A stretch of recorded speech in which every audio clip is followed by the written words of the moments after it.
Please subscribe my channel. 500 মাল 300, 500 মাল 300। এটা তো সেই ছোট লোক, আমার ex husband. Welcome Mr Munna and Mrs Munna. Saikat, তুমি?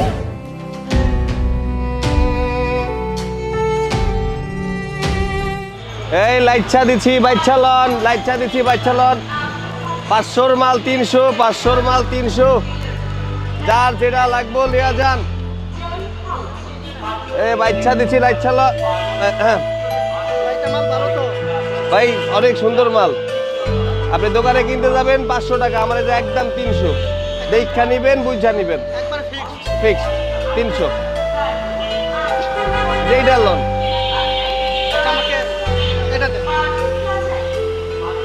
আচ্ছা ঠিক আছে।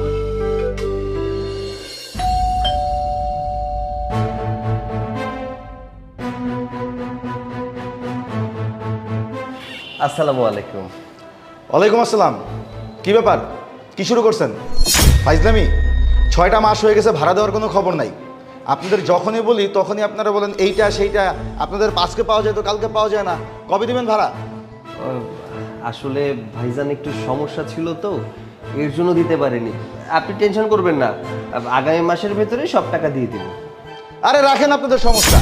কত দেখবো আপনাদের সমস্যা? সমস্যা 1 মাস দেখা যায়, 2 মাস দেখা যায়, 6 মাস দেখা যায় না। আপনাদের আচার ব্যবহার দেখলে মনে হয় যে বাড়ি আমি বিক্রি করে দিচ্ছি আপনাদের কাছে। ফাইজলামি যত সব। কালকের মধ্যে আমার বাসা ভাড়া দিবেন। কালকে থেকে একদিন যদি লেট হয় তাহলে পরের দিন আমি ঘাড় ধাক্কা দিয়ে বের করে দিব। এই কথাটা যাতে মনে থাকে।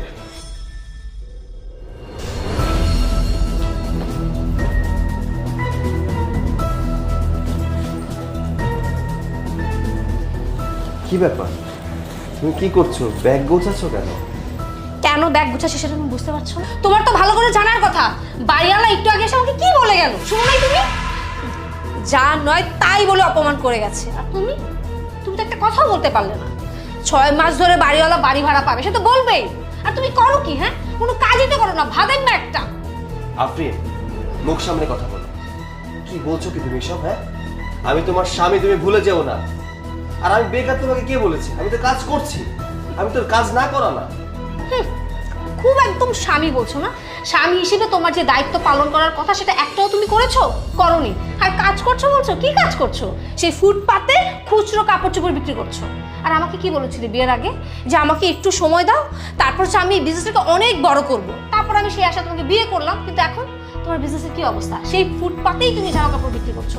এইভাবে আর কতদিন? আমি না এইভাবে তোমার সাথে আর এক মুহূর্ত থাকতে পারবো না। আচ্ছা একটু শান্ত হও, বোঝার চেষ্টা করো। দেখো আমি তো একটা কাজ করছি, আমাদের দিন ঘুরবে, এই দিন থাকবে না। কয়েকটা দিন অপেক্ষা করো, সব ঠিক হয়ে যাবে। দেখো এই কিছুদিন করে না 2টা বছর চলে গেছে।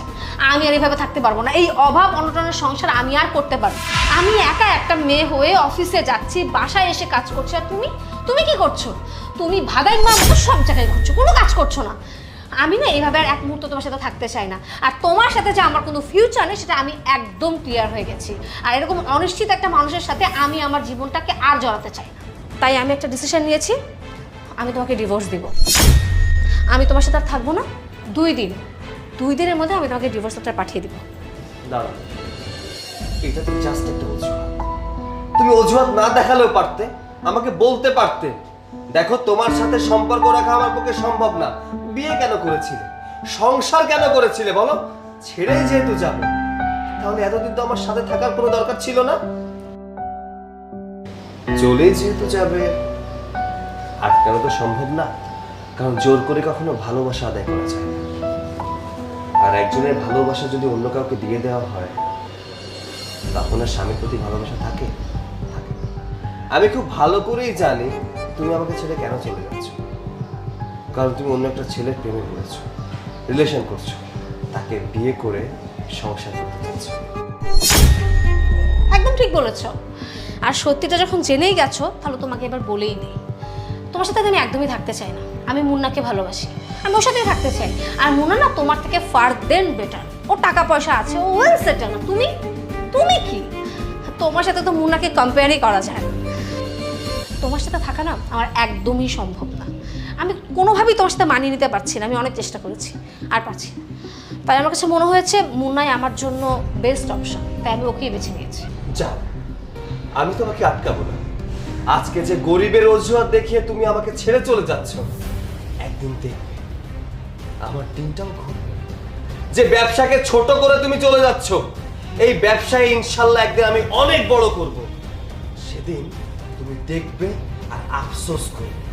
এমনও হতে পারে আমার সামনে তোমাকে আসতে হবে। কথাটা মনে রেখো। যাও।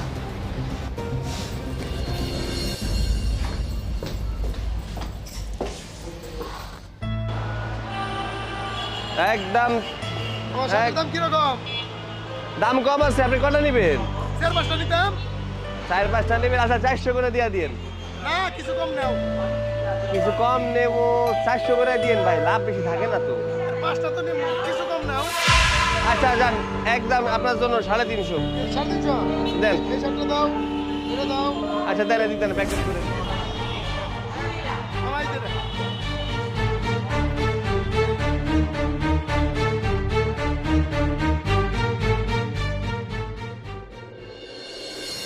আমি তোর ওগুলো শপিং করবো। আচ্ছা। এই দাঁড়া দাঁড়া দাঁড়া, কোথায় যাচ্ছিস? আরে ওকে, তুমি ওকে চিনো? আরে বাবু, তুমি চিনতে পারছো না? এটা তো সেই ছোট লোক, আমার এক্স হাজবেন্ড, তোমার জন্য যাকে আমি ছেড়ে দিয়েছি। ও, তাহলে এটাই তোমার সেই এক্স হাজবেন্ড না? হ্যাঁ, হুলিয়া দেখে তো মনে হচ্ছে এখনো ফুটপাতে ঘুরে বেড়াস। সেদিনও তো দেখলাম যে বাইরে ডেকে ডেকে কাপড় চোপড় বিক্রি করছিল, এখনো সেই অবস্থায় আছে, তাই না? আর চেহারা দেখে তো মনে হচ্ছে অনেক দিন কিছু খাস না। কিভাবে খাবি? তোর তো সেই যোগ্যতাই নেই, না কাজ করতে পারবি না খেতে পারবি। হ্যাঁ, ভালোই হয়েছে যে তোকে ছেড়ে আমি মুন্নাকে চুজ করছি। আর হ্যাঁ, তোর ভালোর জন্য একটা কথা জানিয়ে দিই তোকে, আমরা কিন্তু নেক্সট উইকে বিয়ে করছি, তাই না মুন্না? হ্যাঁ। আর হ্যাঁ, এই কথাগুলো বলার আরো কিছু কারণ আছে। আমাদের বিয়েতে আমরা কিছু গরিব, এতিম, ছোট লোক এদেরকেও খাওয়াবো। তাই ভাবলাম যে তুই অনেকদিন ধরে কিছু খাস না, চেহারা দেখেই বোঝা যাচ্ছে, চলে আসিস আমাদের বিয়েতে, পেট পুড়ে তারপর খেয়ে যা, ঠিক আছে? আচ্ছা, আরেকটা কথা, বিয়েতে কোনো গিফট আনার দরকার নেই, কারণ আমি জানি ভালো মতোই সেই সামর্থ্য তোর মতো ছেলের নেই। আচ্ছা, বাই দ্য ওয়ে, আমি কেন ওর সাথে রাস্তা দাঁড়িয়ে কথা বলতেছি? কেউ দেখলে তো মান সম্মানের একটা ব্যাপার আছে, তাই না? চলো এখান থেকে তাড়াতাড়ি চলো। হ্যাঁ চল।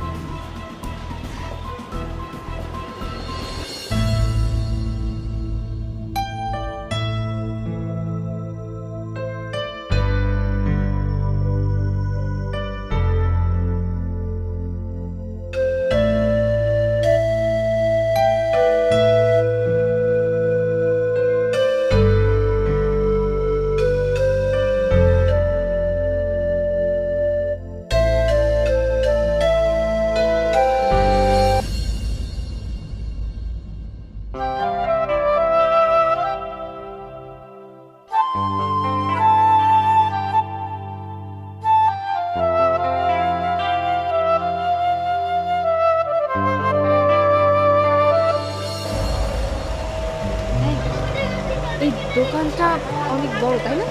হ্যাঁ, ভালোই বড়, সুন্দর। আমি তো প্রথম আসলাম। আমি তো আজকে প্রথম এসেছি, কত সুন্দর সুন্দর কালেকশন। আচ্ছা, তুমি কি কি নিবা তাড়াতাড়ি নিয়ে নাও, আমার কিন্তু টাইম নেই।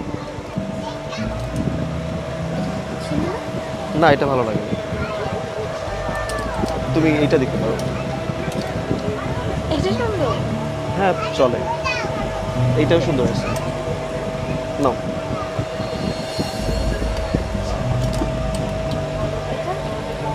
নিতে পারো তোমার ভালো লাগলে, সমস্যা নেই। আচ্ছা, এগুলো আপাতত প্যাক করি, চল। চল। স্যার, আপনাদের প্রোডাক্টটা। বিল কত হয়েছে? স্যার, বিল লাগবে না, আমাদের ভিউ পয়েন্টের পক্ষ থেকে এটা আপনাদের জন্য ফ্রি। ফ্রি? কিন্তু কেন? ম্যাম, আজকে মেবি আপনাদের বিবাহ বার্ষিকী, তো আমাদের স্যারের তরফ থেকে এটা আপনাদের জন্য free.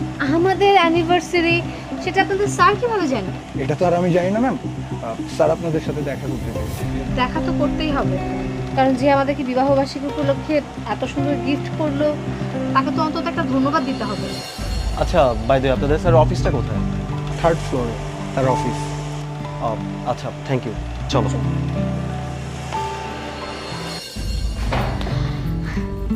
Thank you so much. আপনি আমাদের বিবাহবার্ষিকী উপলক্ষে আমাদেরকে এত সুন্দর গিফট দিয়েছেন, আমরা আপনার কাছে চিরকৃতজ্ঞ থাকব। Welcome Mr Munna and Mrs Munna.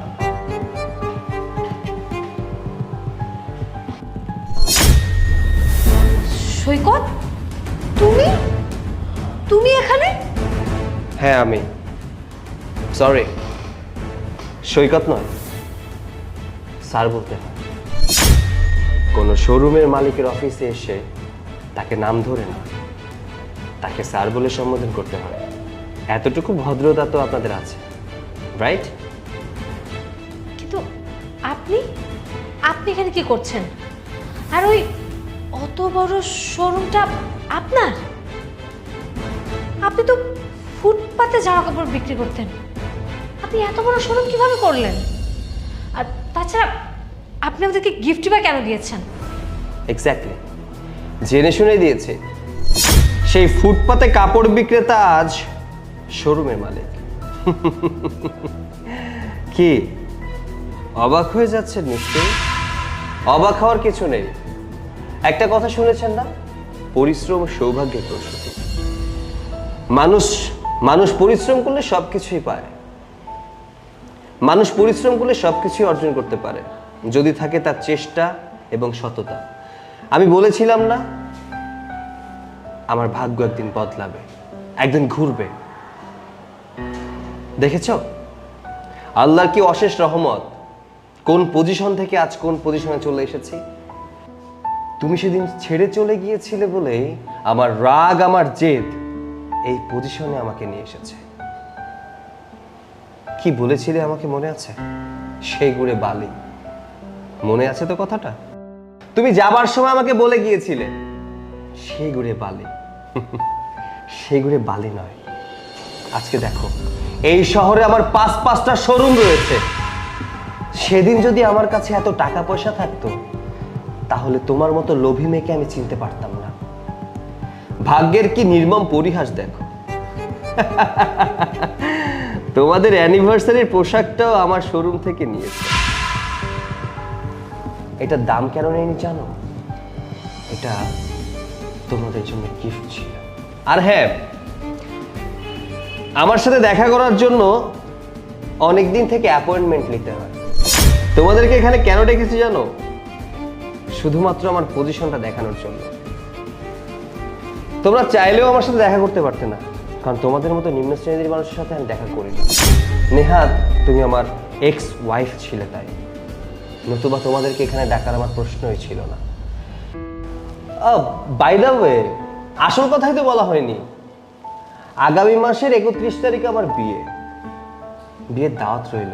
আর হ্যাঁ, খবরদার কোনো গিফট আনতে হবে না, কারণ আমাকে গিফট দেওয়ার মতো ক্ষমতা তোমাদের এখনো হয়নি। Please, you may leave.